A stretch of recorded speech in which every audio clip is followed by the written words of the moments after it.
Welcome, everybody. I'm Matt Helmer, an Associate Director with the Aspen Institute Economic Opportunities Program. And it's my pleasure to welcome you to today's conversation, ESOPs, Job Quality, and Wealth Inequality, the Promise of Employee Stock Ownership Plans. This conversation is a part of our ongoing Opportunity in America series, where we look at the changing nature of economic opportunity in the U.S., think about what that means for workers, businesses, and communities, and really try to look at ideas that help create change and create change in a way that promotes shared prosperity and addresses issues of race and gender equity. Today's conversation, though, is part of a little bit of a mini series we're doing on employee ownership as well.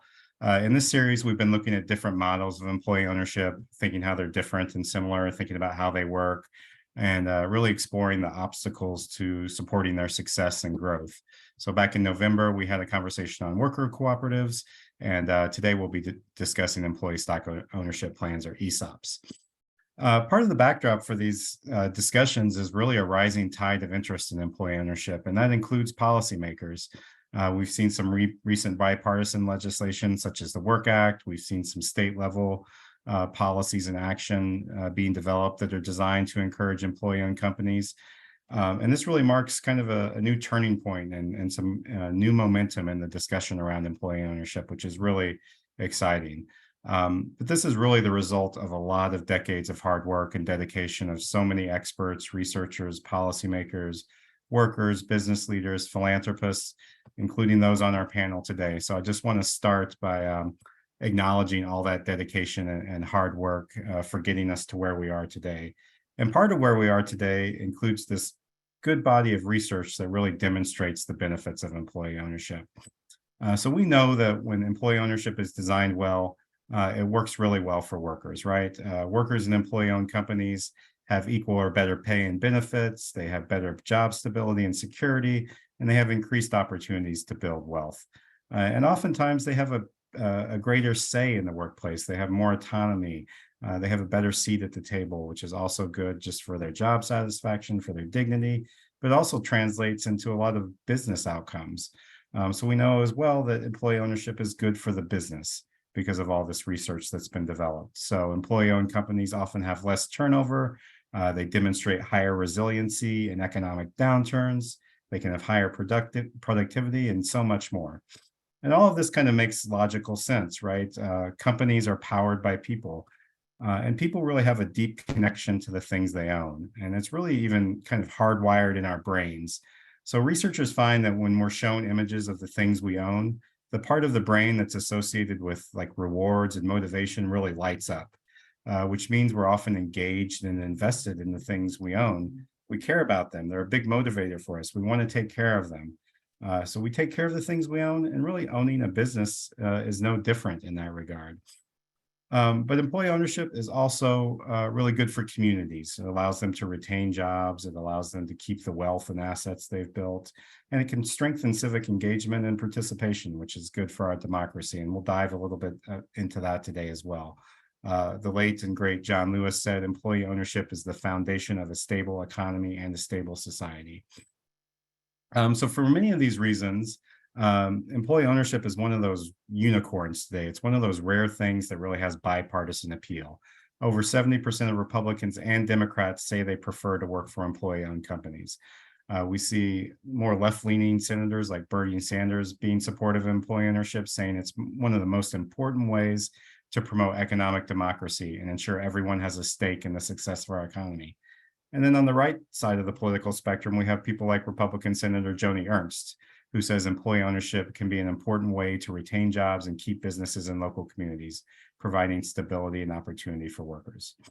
Several decades ago, Ronald Reagan was a strong proponent of employee ownership. He called it a people's capitalism and said it was a path that befits a free people. So all of this bipartisan appeal and this clear research on the benefits of employee ownership, I think, raise an important question, which if it's so great and so popular, why don't we have more of it? And why don't we do more to support it? As I said, we're going to talk about ESOPs today, and that's our most common form of employee ownership in the United States. It covers about 6,000 businesses and about 14 million workers, which is great. I mean, that's a good number to start with, but in a country with, nearly 165 million workers, it's still a pretty small percentage. And the numbers of people in ESOPs over the last decade have really kind of stagnated. But we're kind of reaching this big opportunity here in the next decade or two, where a lot of baby boomers are about to retire. Now, these baby boomers own somewhere around 12 million businesses. It's estimated that 70% of these businesses will change hands over the next 10 to 20 years. And that's going to represent a transfer of wealth of somewhere around $10 trillion potentially. So that's really kind of a once in a generation opportunity to really remake our economy to be one based on shared prosperity. And I think it again kind of raises some important questions like what would it mean to have an economy that had more employee ownership? What would it mean for workers and addressing issues of job quality and wealth inequality? What would it mean for business innovation and our economic competitiveness? And what would it mean for our democracy? And importantly, how do we make it happen? We have a really fantastic set of speakers that are going to dive into these questions in just a second. Really quickly on the logistics, all attendees are muted. We want your questions, put them in that Q&A box. We also want your perspective, your resources, your feedback, put those in the chat box. We love your feedback, so take our survey at the end of the event. Help us continue to get the word out about employee ownership. Tweet about today's event. Our hashtag is Talk Opportunity. If you have any technical issues during the webinar, please message us in the chat or email us at eop.program@aspeninstitute.org. This event is being recorded. You will get a copy of it. Don't worry about that. We'll make sure it's in your inbox here in the coming week or so. Closed captions are available. Click on the CC button at the bottom of your screen to activate them. So as I said, we have a great set of speakers and a terrific moderator today. I'm just going to put quick names to faces, and you can read more about them on our webpage. We have Noel Montano, who's the Executive Director of ESCA, the Employee-Owned S Corporations of America. So glad to have Cindy Turcotte, who's the CEO and President of Gardner Supply Company, as well as the Chair of the Employee Ownership Foundation. Grateful to have Sean Tamba Matthew, who's a shareholder of the law firm Stevens & Lee, and he works with its affiliated business, SES ESOP Strategies. And many of you, if you don't recognize those names, which I'm sure a lot of you do, if you know a little bit about employee ownership, you'll also recognize Corey Rosen's name. He's the founder and active staff member of the National Center for Employee Ownership.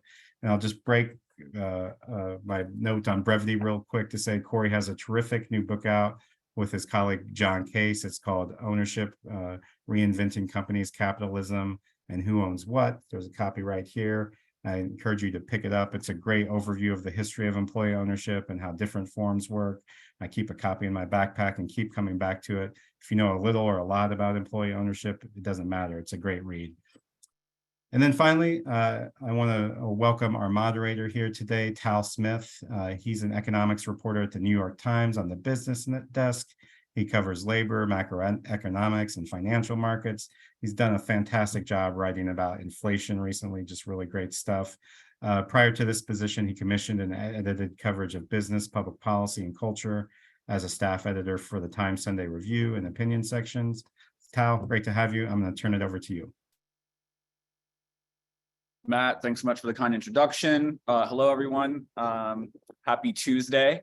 And I just wanted to briefly also thank Maureen Conway and the rest of the Aspen team for having me.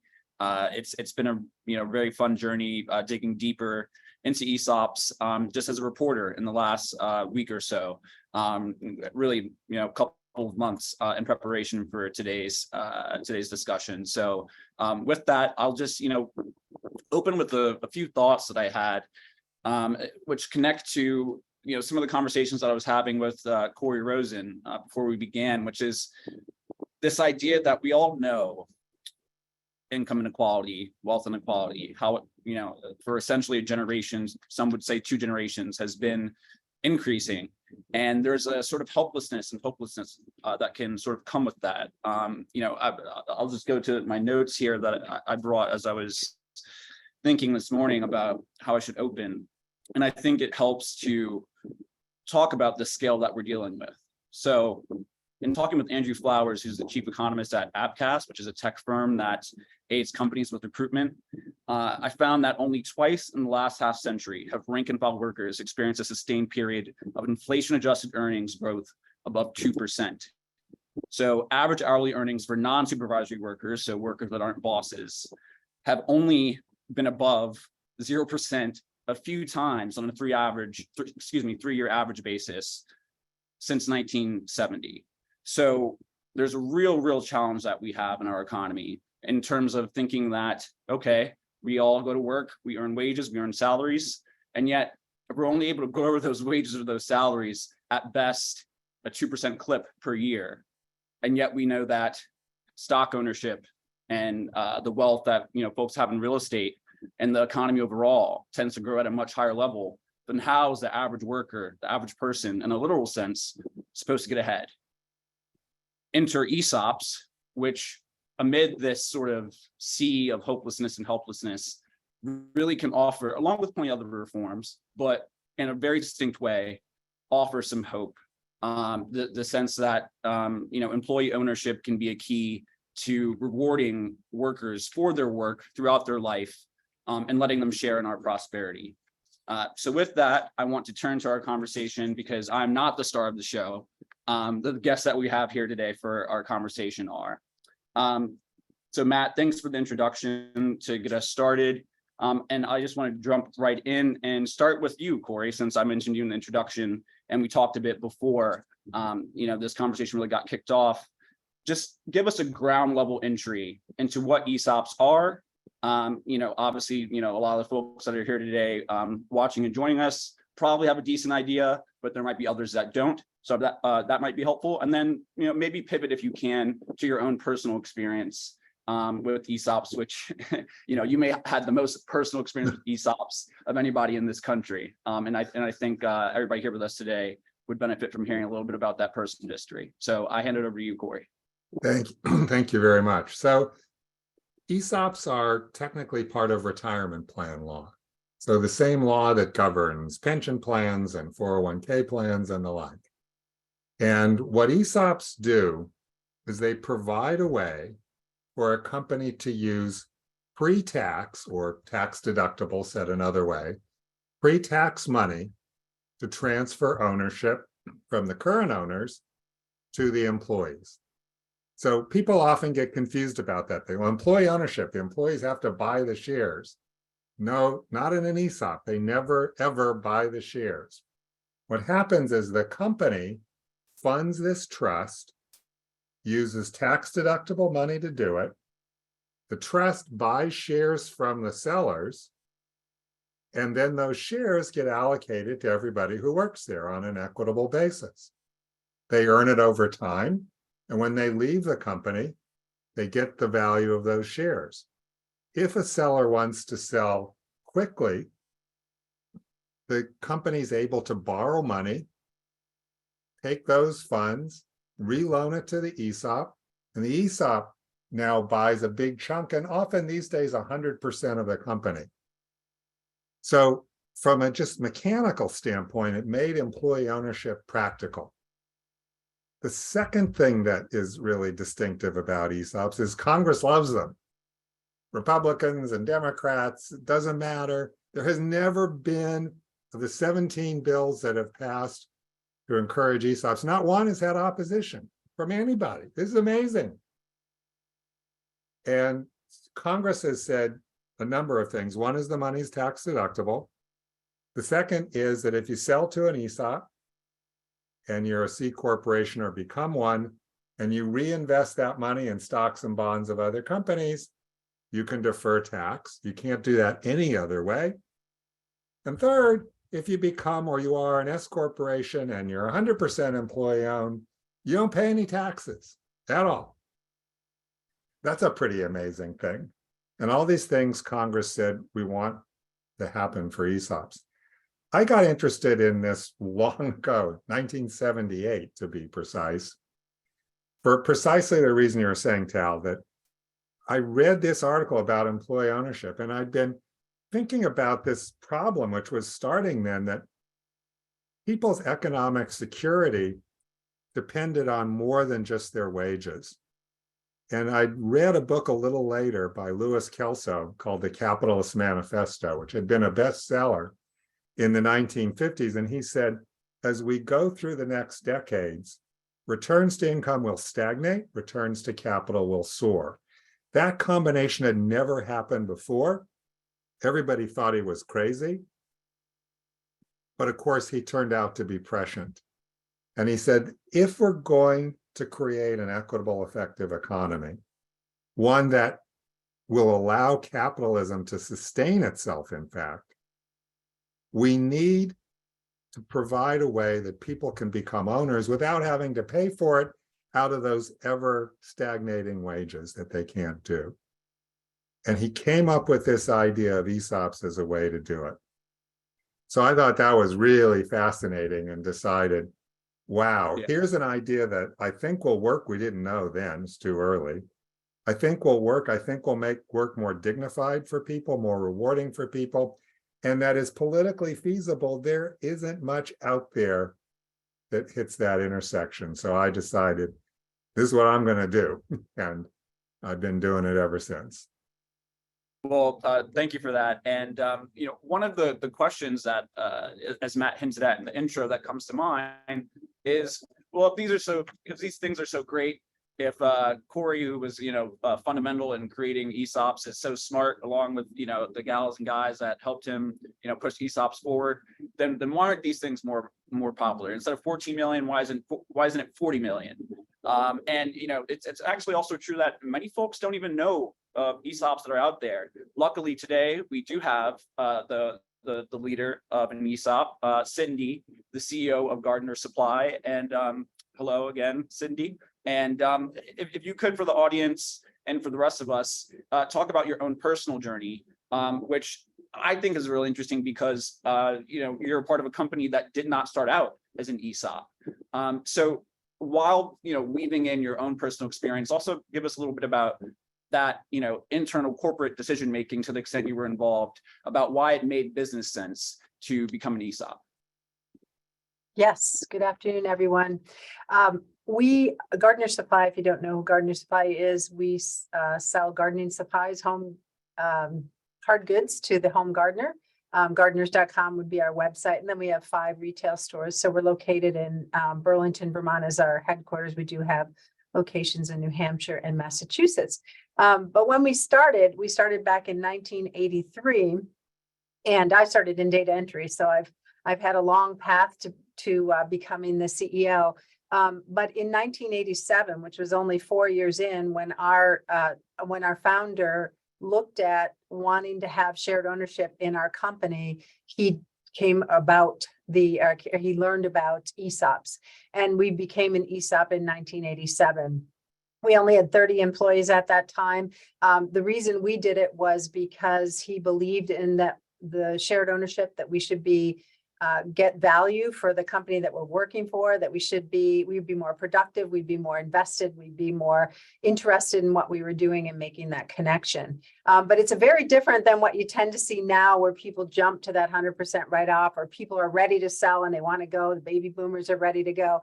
We were a bit different. He was in his late 30s at that time. So we were really an early adopter in Vermont for sure, and in the country, I suppose, also.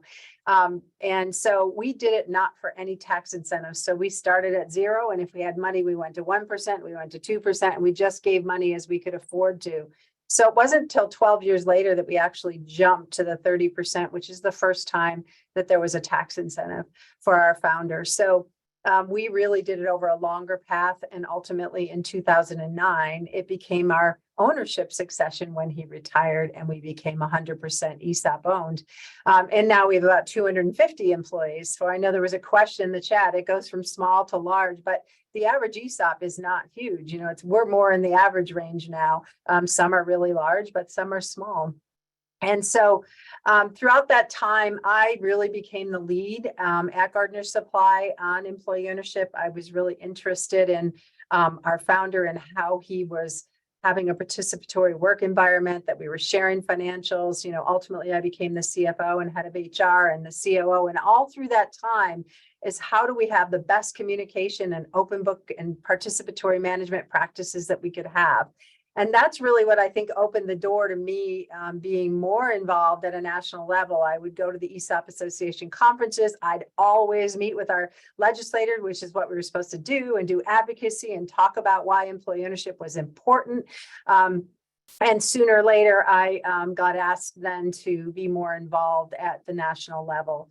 So I became the president of the New England chapter of the ESOP Association. I became chair of the ESOP Association. And then after that, the chair of the Employee Ownership Foundation, which is the nonprofit arm of the ESOP Association. But I was also the founding chair of the Vermont Employee Ownership Center. And it was really all about how Gardner Supply had embraced this model and how we are doing everything we can to help everybody else be successful as an employee-owned company. And we're also doing it internationally. I was just, the foundation sponsored the International Symposium in Oxford. So this past September. So we're really trying to say, how do we get this model out there in many ways? How do we learn about what other people are doing and how do we help others? So for me, it's all about sharing what we've done, what we've learned, and that this model is a wealth equality model, which was really the important thing for us, was it was about wealth equality and having now, think about us this many years later, how much wealth is in all of the hands of our employee owners. So we think it's a really successful model and I want to see more of it. Yeah, thank you. And I guess the thing I keep coming back to, and you know, the example of Gardner's is just such a brilliant one because you are so obviously a successful business. But you know, one of the words you said that stuck with me just there, or terms that you said, was participatory management practices. And of course, that's, you know, extremely important. You know, I work in journalism. If you don't have participatory management, the whole operation cannot work. And that goes for plenty of enterprises. And yet it's also that sort of phrase, it's that sort of attitude that a certain set of business folks kind of recoil from. And that might be a cultural thing, it might be an ideological thing, you know, it's probably hard or maybe even impossible to pinpoint. But, you know, I want to bring in Sean here because, you know, Sean, you're an M&A lawyer. You know, a lot of what you do is having to both convince, deal with, and strategize about the bottom line, about, you know, how the dollars and cents add up. And we were speaking before we opened up to this broader group about the frustrations that you sometimes have, despite all your success in this space, of getting management teams, getting business leaders, getting CFOs to sort of see the light, to the extent there is light, of ESOP. So both in, please introduce yourself, give us a little bit of your background, and yeah, and then open up a little bit about, you know, those frustrations that can sometimes, you know, manifest as you do this work and try to show how there can be a symbiosis between, you know, margin expansion and overall business growth, and, you know, shared prosperity between management and employees. Yeah, sure thing. So Tal, thank you for moderating this discussion and having us all here.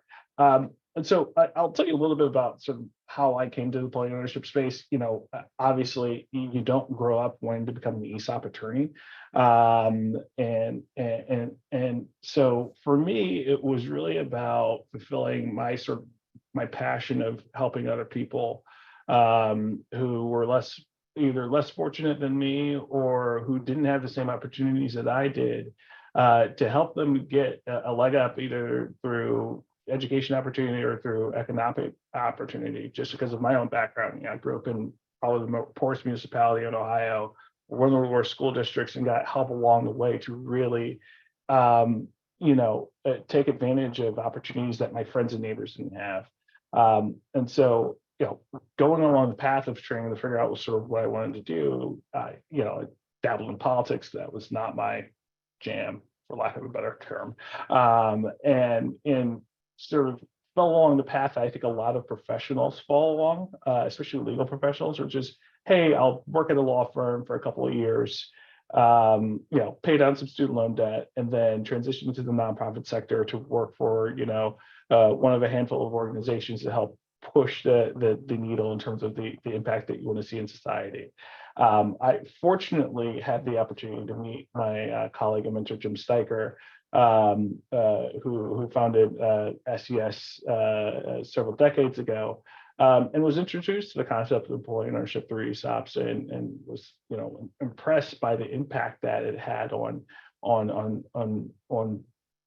employees and on the business owners who wanted to, you know, continue their legacy in their communities beyond their exit, which, when we get into some of the frustrations that you see with other, business brokers or advisors or folks who are dealing with lower middle market or middle market companies, they fail to sort of give the full spectrum of opportunities for transitions to their clients. Much of it is self-interested.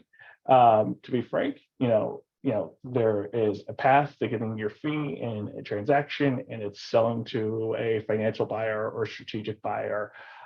They don't necessarily go down the ESOP path because it's a regulated path and requires some more complex analysis than your typical M&A transaction to make sure that you're complying with various regulatory requirements.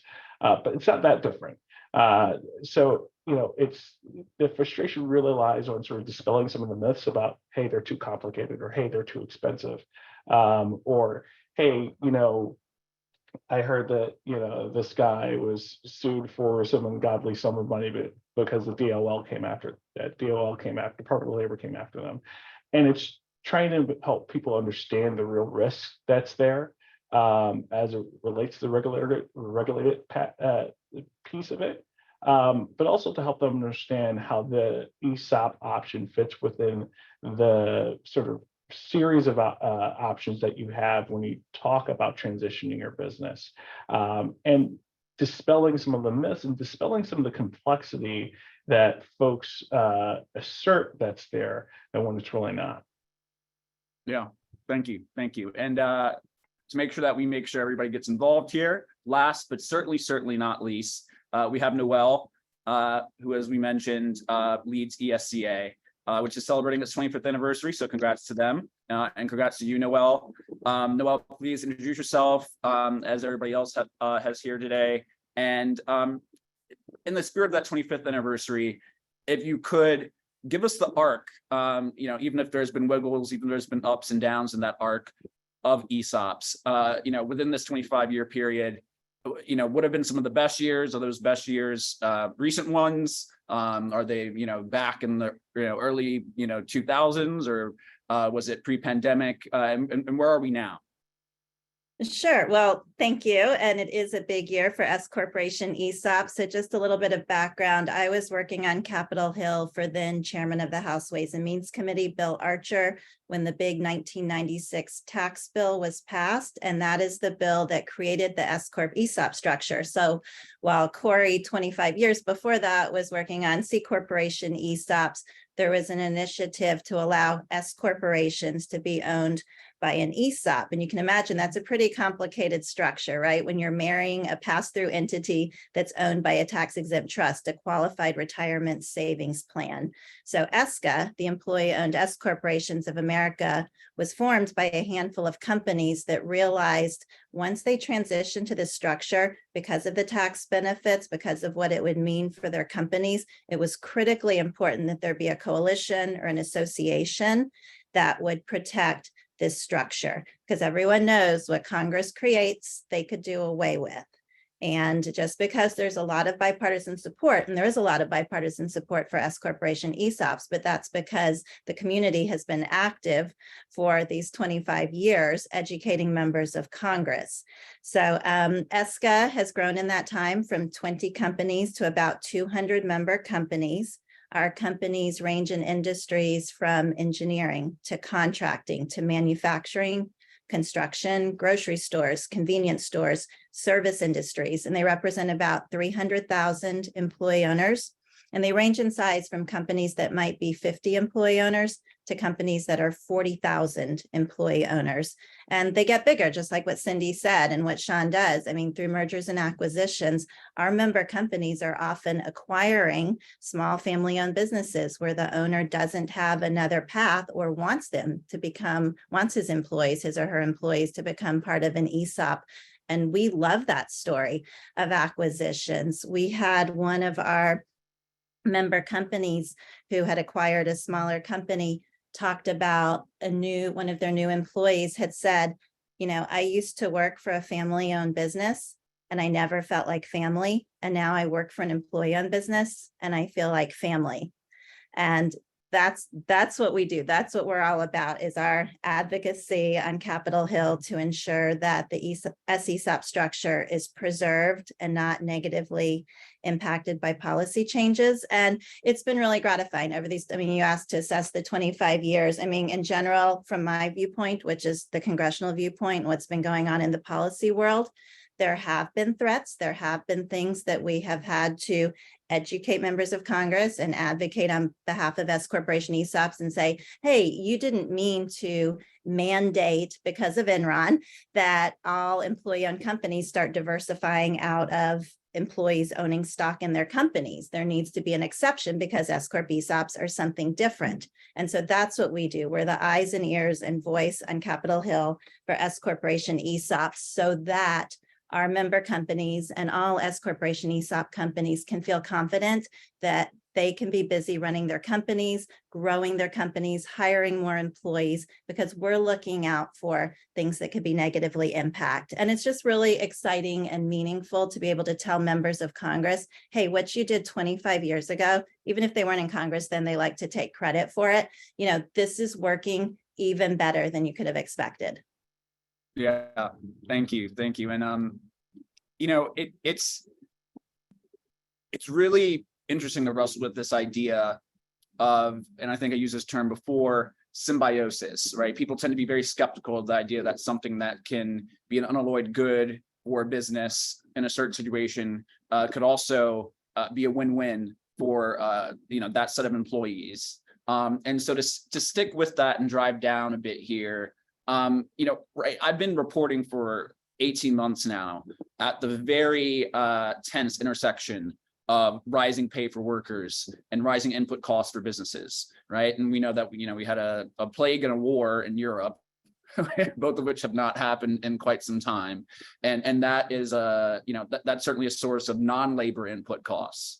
And yet it is also true that, you know, what economists call reservation wages, the you know, the floor of the amount of pay that a worker will accept for a given job, you know, that's gone up in a lot of industries, in some of those industries that you've mentioned, actually, and you're open. And so if you could, and I know that this, you know, in a sense drifts a bit from, you know, corporate structure and some, you know, legal and policy advocacy into the realm of, you know, data wonkery, but I know that you are expert at both. So in embracing that, lean in for us and tell us a bit about that, like, you know, those rubber meets the road decisions where, you know, an employee may not see an ESOP as a fit for them, if that ever happens, and times when businesses decide against them, even if you think that it doesn't make business sense for them to do so. Well, yeah, we work with a lot of experts. We work with NCEO, Corey's organization, and look at a lot of economic data all the time. And it was actually back in 2016 that Jared Bernstein, who now chairs the Council of Economic Advisors for President Biden, he looked at what ESOPs can do for a company, and particularly like on the wage issue that you mentioned. We wanted to find out if ESOP companies were paying lower wages, and if they were able to because of the benefit, could they still attract workers because of this ESOP benefit that they were providing? And what we found, and still found in studies that came after 2016, that ESOPs are very impactful on reducing wealth inequality, because in addition to this incredible benefit, this retirement security and savings benefit you're getting from the ESOP, wages are just as good at ESOP companies. And I think that speaks to the commitment that business owners have to their workforce. And that, I mean, we could talk all day with this panel about that, from studies that show during the economic downturn of 2008, 2009 to the recent pandemic, that these companies are in it for the long haul. So they are looking out for their workers. They're looking out for their workers in terms of the wages they provide, the benefits they provide. The majority of S Corporation ESOPs, in addition to offering the employer provided ESOP that they fund, also offer a 401k. So they've got 2 retirement plans, and they're also looking to retain their workers. We've heard so many incredible stories from our member companies, whether it was during the pandemic and again, the economic recession, back in 2008, that they hung on to their workers. They did what they needed to do, whether it was reducing hours, whether it was just furloughing people for a little bit, because they knew that the good times would come again. And their workers and their workforce were the most important things to maintaining the stability of that company. So it's great that, I mean, from ESCA's perspective, not only do we have data that supports that, but being able to share just the anecdotes and what we hear from our member companies. And I mean, most of these companies with the industries that I mentioned, they were essential businesses. So during the pandemic, they were still out, building the bridges, the roads, working in the hospitals. They were workers that did not have the luxury of working from home. And I think their employers recognized that, increased wages where they could. And that just shows the value that employee-owned companies place on their employees. Thanks. Cindy, what do you make of all of this? I asked you before we got started whether, partner supply and this employee ownership structure that you all have there, whether that is something that comes as a pleasant surprise to workers versus workers that actually sign up and apply because of their knowledge of employee ownership at the company. What share of worker do you sort of see in that situation, or both? Yeah, I would say both. I would say that do the majority of employees know that we're employee owned? I would say probably not. We have a lot of hourly workers, and what does that even mean? I think people don't necessarily know what that means. And so they're entering into a workforce that is just hopefully a very different work environment in terms of how we run our business and how involved they are, and our staff meetings are, how much we communicate. So I think that's where the connection. So I think they immediately see the difference when they see how they're treated and how they're oriented. And I think that one thing I'll speak to what Noelle said is that we were a company that was very much impacted by the pandemic, in that we were all of a sudden the first week or two of I'll remember that first week where we had expected 14,000 orders and we got 32,000. And for us, it's all about, oh my God, what are we going to do? We don't have enough employees. And talk about a group of employees that leaned in and did whatever it took to manage a really difficult situation where we didn't have enough people, we didn't have enough product, and customers wanted help.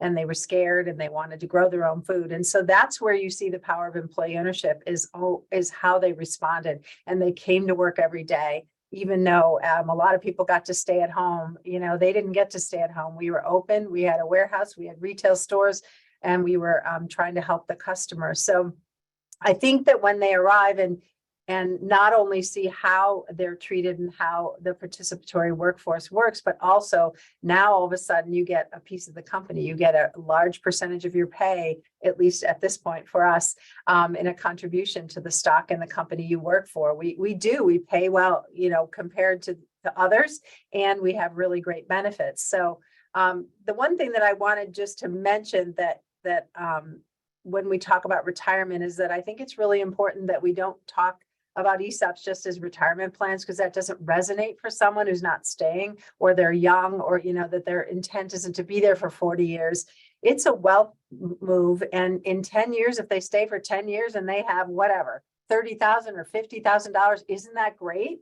It doesn't matter whether they're there at retirement. They're still getting a pocket of money. So I think how we talk to employees about that too is important, so that they get it. And the more employees talk and the more our community responds to us being employee owned, the more we are getting people that understand that we're employee owned. So I guess that's the best way I'd answer it. Thank you. And sticking with the idea of this not just being, for lack of a better term, a sleepy sort of retirement vehicle, though we should all not disparage retirement vehicles as sleepy. Retirement vehicles are important. It is true that ESOPs can be a form of wealth building. And when we think about wealth inequality overall, I think all of us here are well aware that people of color in particular have struggled to build wealth over the past few decades, over the past few centuries, actually. And so on a serious note, Sean, you along with your colleagues at Aspen, Rutgers, and others have been pivoting to not only talking about how this makes business sense, but on a social level, on a pro-social level, how ESOPs can also be a way that we can, not just lessen racial inequality in the data, which, may cause some charts to look less egregious, but in a real material way, allow households, Black households, Hispanic households, other people of color to build wealth in a way that can really change folks' lives down the road. Yeah, no, I think ESOPs especially can do this in two ways. One is in terms of preserving the wealth that minority business owners have helped to create with their companies over the years, especially for those businesses that are certified as minority-owned businesses. Their range of options for exiting their company can oftentimes be limited if they are reliant on their certification status to drive their revenue, right? And so what an ESOP can do is create a buyer where the effect of selling to a strategic or selling to a private equity company that won't be able to get that certification, that the ESOP, especially if you can get to that same level of ownership that's reflected in the minority business owner through the ESOP on a look-through basis, can be positive. And there's some things that we're working on that we can touch on a little bit later as to help drive that home for a lot of minority-owned businesses, especially. The other piece of this is the one that speaks to me even more, is the fact that when you create employee ownership opportunities for people of color, you do have the ability to really significantly reduce the racial wealth gap. And there's this great report that the Aspen Institute, along with Rutgers University and its Institute for Employee Ownership and Profit Sharing, and the Democracy at Work Institute pulled together, I think it was a couple of years ago now, that shows that summarizes a lot of the research that's gone on over the last several years as it relates to how employee ownership can address the racial wealth gap. For instance, employee owners of color have 30% higher wages than non-employee owners of color, or seeing that employee ownership does significantly reduce the racial wealth gap.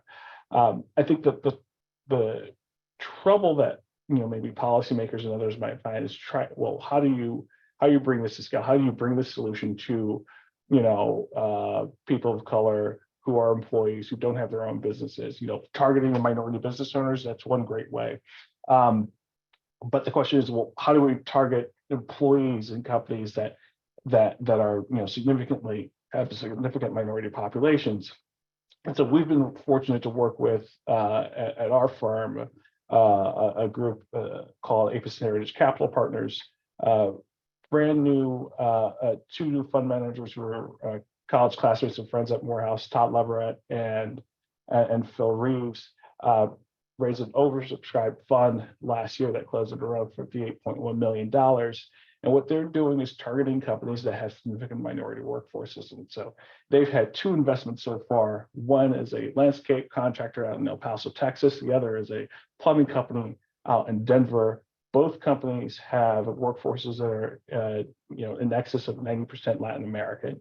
The contractor in Texas has increased the number of employees since the business transitioned to 100% ESOP ownership through the financing provided by A&H, and they're facilitating it.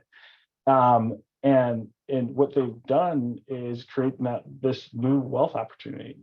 It's been very appealing. It's been able to attract and retain people who otherwise would not be, might not have been working with that company before. And so they're dealing with the issue at the core, targeting these businesses, both of which were Caucasian owned beforehand, now they're minority owned businesses, both with minority leadership now in place that can help build wealth in their communities for people of color.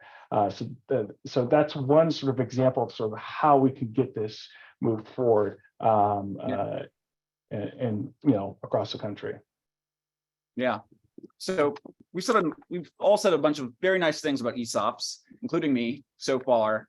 And I just want to take a moment to sort of stress test, right? This idea, this movement, this corporate structure.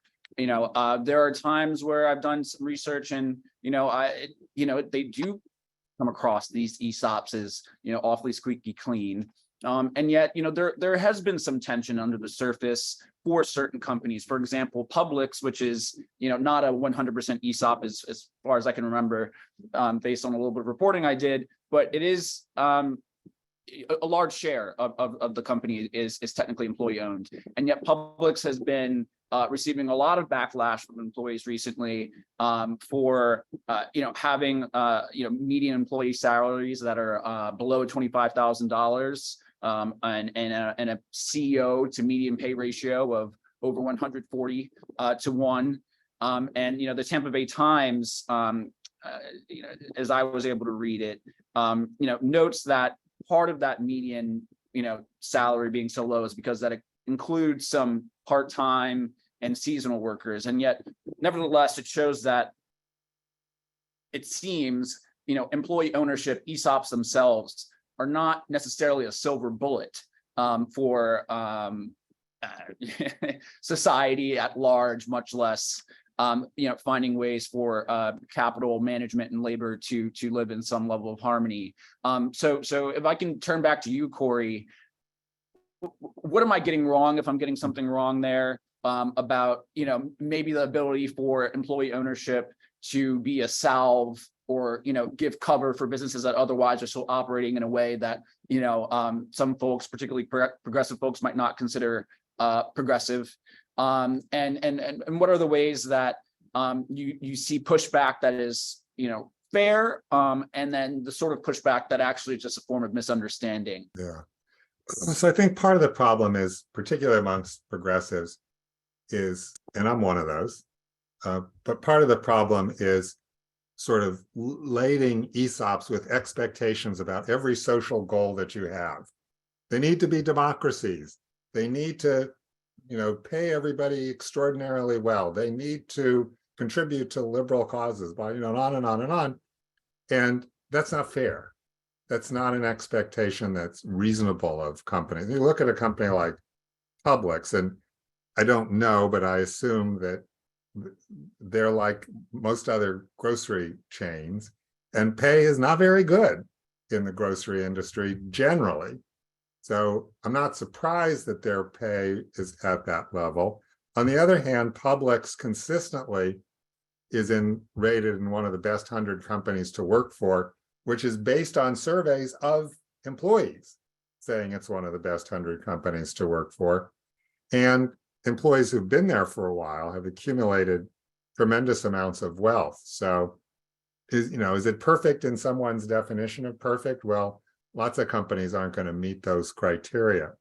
And one of the common things that you see, for instance, asked about ESOPs is, well, why aren't they more democratic? Why don't employees sit on boards and make decisions? What we found in our research is that that's something that progressives think is important, but employees don't. And that doesn't actually turn out to make any difference when you do it and how well a company performs. We surveyed employees, thousands of employees, to see what mattered to them about being an employee owner. And being on the board of directors or voting your shares was not one of them.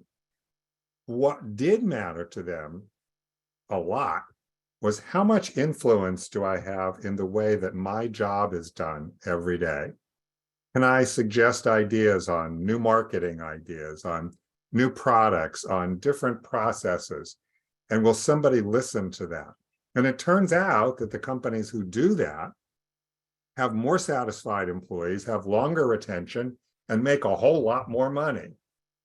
So it's really a win-win situation to do that. And that's where employee ownership companies, I think, have really excelled.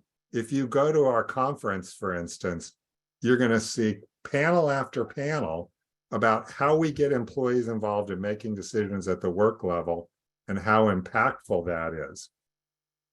I wrote a book called Beyond Engagement, and the first sentence says, it's simple. The best companies are the ones that generate the most ideas from the most people about the most things.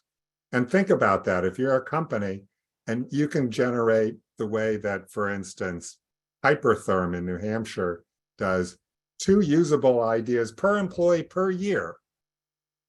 You're going to be a whole lot better company.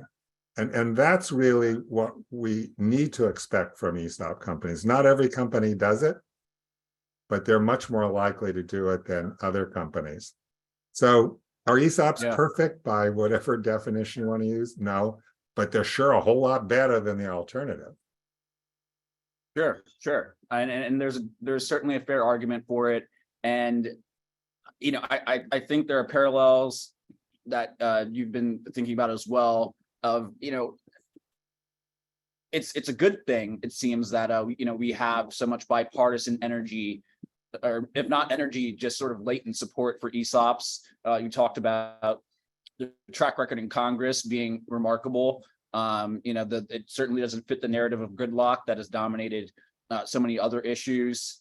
And yet, I wonder if, you know, and I'll ask this of you and then ask this of some other panelists, whether you ever fear that if you become too successful in your sort of, you know, evangelizing of ESOPs, that somehow, like, you know, everything, right, like mask just did and like vaccines just did, it gets politicized and, you know, therefore loses a base of support. So I'll start with you, but I'll be sure to ask, you know, others about their take. But do you ever fear that you actually might lose in victory? No, never. I would be delighted if we got to that point. No, I'm not worried about that one at all. No matter what forum you're asking it in, whether it's the Senate or House or state legislatures or the various opinion polls or polls about from companies that they would prefer to buy from other companies that are employee-owned, no matter what group you're asking, employee ownership is viewed in a remarkably positive light. So more is better. And one of the things that might accomplish is more political critical mass. And we have a long way to go to get there. So no, I'm not worried about that. I'm worried about not enough people doing it, because this is really the right solution for thousands of businesses covering millions of employees. And Sean was absolutely right on when he said that the main reason you don't see more of it is not that they don't work. It's that when people go to their business advisors and they say, I'm thinking about business transition, what do I do? They are not likely to hear, oh, you should think about an ESOP.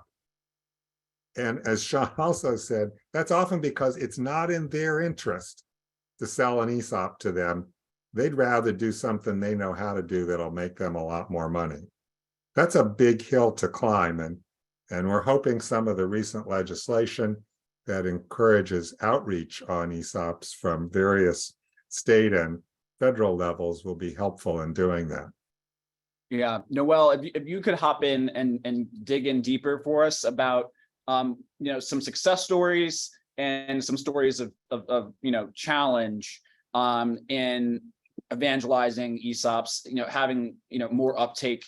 I was really surprised to learn, and a bit embarrassed I did not know about it, that in certain cases for some businesses, if you work your way towards 100% employee ownership and become an ESOP, you can actually greatly reduce your tax bill, while also, you know, providing these pro-social benefits to your employees and to the sort of, you know, community of the business. And yet, clearly getting there, whether it's through you know, gaps of knowledge or sort of strategic hurdles, is a thing. So, you know, digging a little bit deeper into the weeds for us here, since I think everybody at this point, if they weren't before, sort of knows the basics. Get into the weeds for us here about what determines success or not in these situations. And as you said, it's an incredibly intricate tax structure, but it was intentional. I mean, there are no way are they loopholes. Congress deliberately designed the S corporation ESOP structure to encourage employee ownership and retirement savings through this complicated structure with significant tax benefits. And again, not a loophole. The taxes are being paid as they are with any other qualified retirement savings plan. When the employee owners retire, start drawing down money from their ESOP, or if they've rolled it over to an IRA, They're paying individual income tax rates. But it was designed that way because the companies needed that capital to grow the business and to pay for those retirement costs. So it is complicated. It takes a lot of education. And I think what's particularly important to continuing our efforts to build support in Congress is to make our message current. What are people talking about? What are the issues of the day? So recently it's been the Great Resignation and finding enough workers, and are employees happy with where they're working? Are they all quitting en masse? So a new study, and I know I keep bringing up studies, and they're all on our ESCO website. I'll include that in the chat, but we're going to release a new study that NCEO has been working on for us that shows the quit rates and the layoff rates are much lower. So it's very important that we keep the current messages, what's going on, what are policymakers talking about, and how do we relate ESOPs and the benefits of employee ownership to that. I mean, members of Congress were thrilled to meet with us virtually during the pandemic and hear about what our companies were doing to keep their businesses going, to keep their employees, to keep contributing to the local economy. You asked about why there aren't more ESOPs, and Jared Bernstein also did a study for us on that. And it's a lot of things, but it's primarily education. And what you mentioned, our advisors offering this to business owners looking to transition out of the business. There aren't enough advisors that are saying this is a really strong, viable alternative. Plus, it's hard, it's expensive. It's not the easiest way for a business owner that just wants to cash in. It takes a very committed business owner to go through this complicated transaction to start selling shares to the ESOP.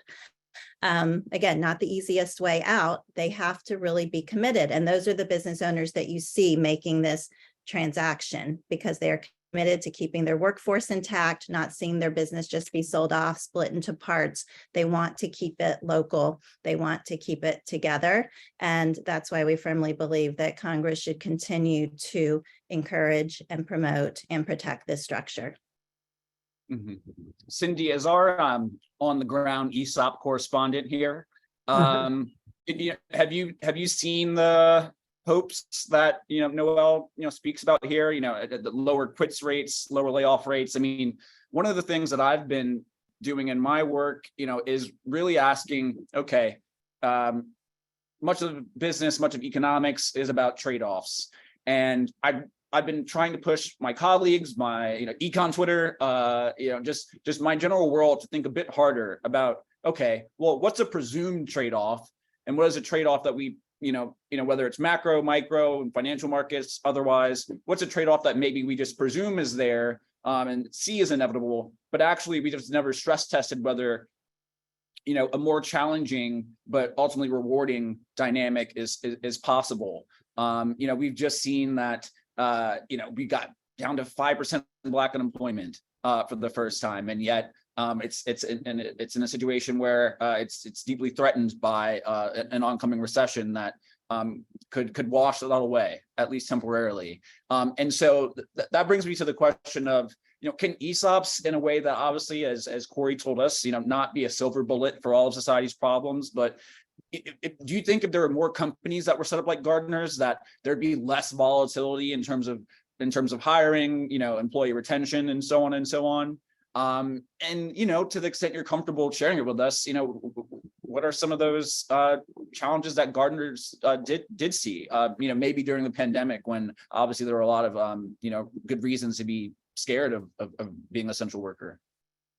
Well, that would be true for any company. So as an employee-owned company, the major risk you have to think about is that you are buying yourself out all the time. You have to have the funds to be able to over time pay for yourself. The employees are not contributing their own money to be employee-owned. The company is contributing the money. So you have a case where your stock price goes up a lot because you've done well. Now the amount you owe to the terminated participants that are leaving for whatever, retiring, diversifying, whatever, you have to have a constant cash flow to be able to keep the system rolling. And so that is an important piece for people to understand as they think about it. So that would be one of the challenges that you have to think about as you become a more mature ESOP. Now that's just the way it works. You have to be prepared, and you have the tax incentives of not paying tax. federal tax, and that's what can help fund this methodology that's been created and to keep the whole system moving.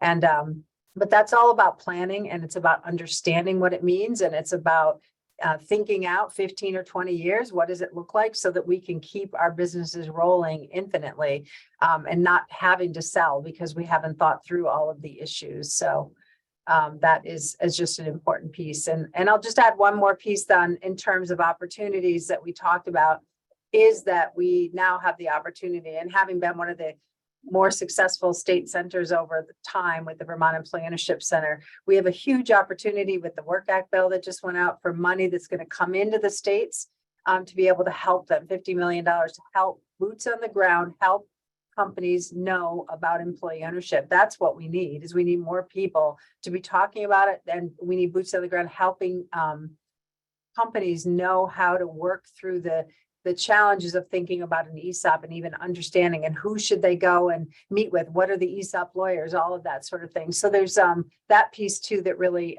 is a big opportunity for us to have more employee ownership. Thanks, Cindy. Sean, I want to turn back to you as we kind of round the bend here. Going back to the sort of financing space, right? Obviously, financial conditions can tighten or loosen in any given year. Sorry about the folks doing yard work, folks. Hopefully you can still hear me okay. So that means I should kick it to you even sooner, Sean. As we look at the lending environment right now, but sort of zoom out and imagine, credit that, will eventually loosen to more accommodative, a more accommodative environment sooner rather than later. Do you think that the ESOP space will continue to be not dominated, but have a large share of investors be sort of impact investors, sort of social-minded investors? And what opportunities do you think there might actually be for sort of more traditional private equity investors and sort of larger scale, even institutional investors to get involved in the ESOP game? What would need to happen to accelerate that? Yeah, so I think that we're in a really interesting time as it relates to private capital funds that are coming to bear to take a lot of the dry powder that's out there and to deploy them in ESOP transitions. So as I mentioned, Apis and Heritage Capital Partners, they just had their fund that was driven a lot by your traditional sort of impact investors, folks like Skoll, Rockefeller, and whatnot, that really, help, and Robert Wood Johnson, that really helped to, fund their fund. I think for folks like Apis and Heritage, like the Toronto group, which is another group that we've worked with, that's raising a fund. You've got other folks like Social Capital Partners out in Canada that's actually, I think, driven a lot by the Canadian pension plan. So you got all these sort of new funds that are coming online that are, sort of creating the test case for why employee ownership transitions are essentially an investment class that institutional and other investors should look to invest in to get, competitive, and many times market rate returns to help finance and facilitate ESOP transitions. I think you're also seeing, stuff on the policy side, and there's a lot of discussion about hopefully new legislation that will come out that will help loosen up SBIC funding, and to have it done in a way that obviously protects ESOPs as what they are, which are a retirement plan for the employees, but a corporate finance technique that companies can use in a sustainable way to help facilitate more employee ownership transitions across the board. So I think that there's a lot of optimism out there as it relates to these sort of new capital providers that are looking to make employee ownership investments throughout the country. Thanks, Sean. So Corey, we have a great question, I think, that you just engaged with actually in the chat, and I want to say it out loud for the rest of everybody. But before I get to the question there and sort of a broader Q&A as we wrap up, I want to expand upon something that Sean got out there, which is, finding ways to attract capital, right? We do not live in a, command and control economy. We live in a market economy, a market society. And it's been interesting that there's sort of been a bipartisan, if not rallying towards that idea, and acceptance of it just as the world that we live in, the water that we swim in, right? I mean, for years and years, climate advocates focused on a sticks approach rather than a carrots approach to climate change. We saw with the IRA that carrots absolutely went out. Of course, that made, some folks uncomfortable that there weren't enough strings attached to some of the funding to encourage and attract capital and subsidize it in some cases. And yet that is a route that people, in Congress took. What sort of funding, what sort of, subsidy, as well as education, which we've all talked about here, might be helpful at a federal level, which, really has a sort of bazooka that could change the environment. States do what they can, but obviously the federal government's the biggest game in town. What are folks in Congress doing or not doing? What are folks maybe even in Treasury, the Commerce Department doing or not doing to help here, the case of ESOPs? There is a new program through the State Small Business Credit Initiative, which may be helpful to some ESOPs in some situations. I think it's a relatively limited value, though. What I think really would help, and Sean sort of made reference to it, is a bill that hasn't been introduced yet, but will be, that would solve what I think is the remaining biggest financial issue for ESOP transitions, which is if I want to sell my company to an ESOP, and I want to sell most or all of it, I can get a bank loan maybe for some portion of that, but I'm not going to get a bank loan for 100%. So the rest I finance through what's called a seller note. I'm going to take money over time with interest. Well, if that doesn't work for me sometimes, I'm 72 and I want to sell and I don't want to wait. So I'll sell to somebody else. So what this would do is it would provide the same kind of federal funding that's available for all sorts of other development projects and research projects and so on, that would say, if you will, sorry about that, if you will provide us, if the government will create these employee business investment corporations that will guarantee some portion of that loan. And that would make the bank loan more than they otherwise would. So I think that's a really critical piece, that if we can get that to happen, you're going to see a lot more ESOPs happen. So watch for that at the Employee Ownership Investment Act, and we hope we'll see the light of day pretty soon. All right. So moving on to some questions to dig a bit further, and before we wrap up, sort of see what things may look like going forward. For Cindy, what risks and opportunities do you see with private equity becoming more involved in employee ownership? Obviously, for some, private equity is just a scary word unto itself. Yeah, the concern is that, certainly it's gotten more news about it.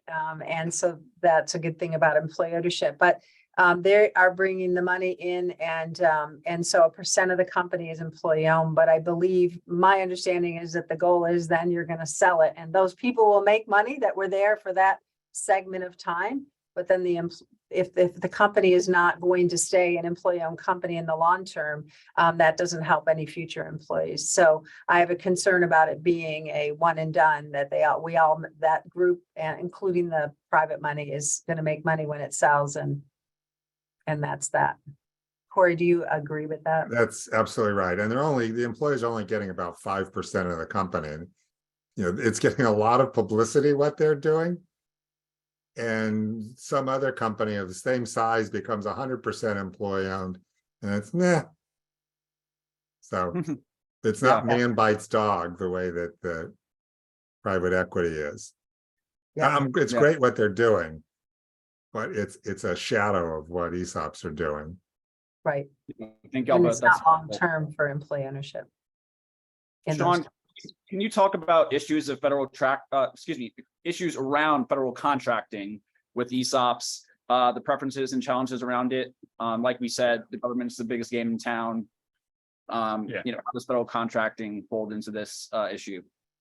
Yeah, so as it stands now, if you're certified as a woman-owned business or veteran-owned business or minority-owned business for federal contracting purposes, and you sell to an ESOP, you are not going to be able to continue that certification going forward because that will require a change in federal law.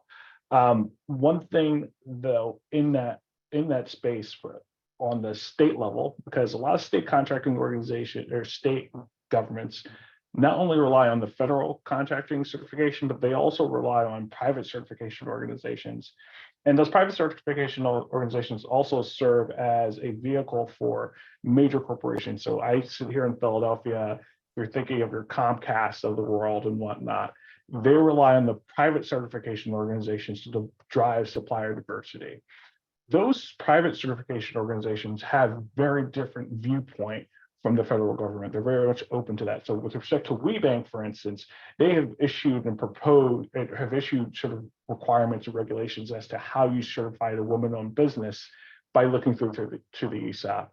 I want to thank Corey and Tim Garbansky, his client, or not his client, but his colleague over at NCEO, who recently helped our team and a client of ours who's actually going through an application / proposal process with the National Minority Supplier Development Council to help create and craft those guidelines for minority-owned businesses for a company that we're looking to get certified here.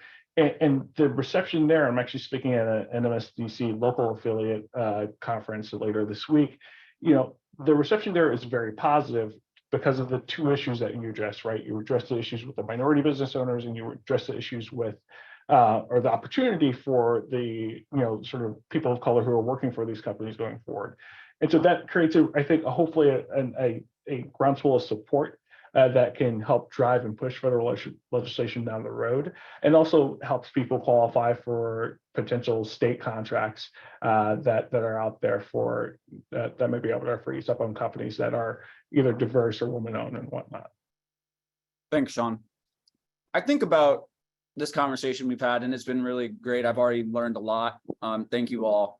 And I see a through line, maybe because I inserted it in part, of sort of parallels to the need to quickly, with urgency, find ways to solve a really big problem, right? In this case, finding fair ways for employees, for workers, most of us are workers, not bosses, to build wealth in a way that still makes sense within a market system. The IRA, as I've mentioned, a couple minutes ago, is trying to do that through a robust, carrots heavy in the carrots and sticks paradigm approach. And it seems like many of the ideas that have come across throughout this conversation are in that carrots department.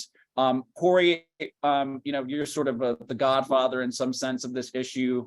To the extent there are any parallels to the fight to ramp up for climate change adaptation, et cetera.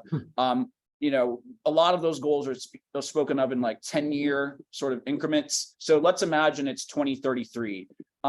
If we were able to go all in on ESOPs as an economy, what would that hopeful scenario look like where you see substantial success? We've tried to model this, and I think it's reasonable that you could double the number of employee owners over another 10 to 15 years. Well, with that, is there anybody else that had a closing remark or idea or something that we left out? All right. Well, with that, thank you all. And I want to, toss it back over to Matt, who opened up for us to give some closing remarks. And once again, thank you to Aspen for having me. Thank all of you for joining me. And, hopefully I see all of you, if not virtually, in person again sometime soon. Oh, thanks so much. Great job. And thanks to Cindy, Corey, Noel, and Sean. Great conversation. We could have went on for a lot longer time, but we'll have to have you back again. Please stay tuned for more information on our next event coming up on May 10th. That's a book talk with Zainab Tan on her latest book, The Case for Good Jobs, How Companies Bring Dignity, Pay, and Meaning to Everyone's Work. And stay tuned as well for an exciting announcement we're about to make here in the next week or so about some more employee ownership panels that we'll be having in June. Thanks very much to Maureen Conway for her dedicated support and leadership on these conversations. To all my colleagues, Colleen, Amanda, Tony, Maxwell, Joyce, Merritt, Victoria, and Seaning. And huge thanks to Tony Mastria and Nora, who are really an irreplaceable part to making these events happen. Thanks so much to our audience for joining and sharing your questions and comments. Glad to see it was such an active conversation. Please take a moment to respond to our quick feedback survey, which should open in your browser as we close this out. You can always email us too at eop.program@aspeninstitute.org. We'd love to hear your thoughts and comments. And again, thanks all for joining us. And thanks again to this wonderful panel and to Tal for moderating the conversation. Take care. Thank you. Thank you. Yeah.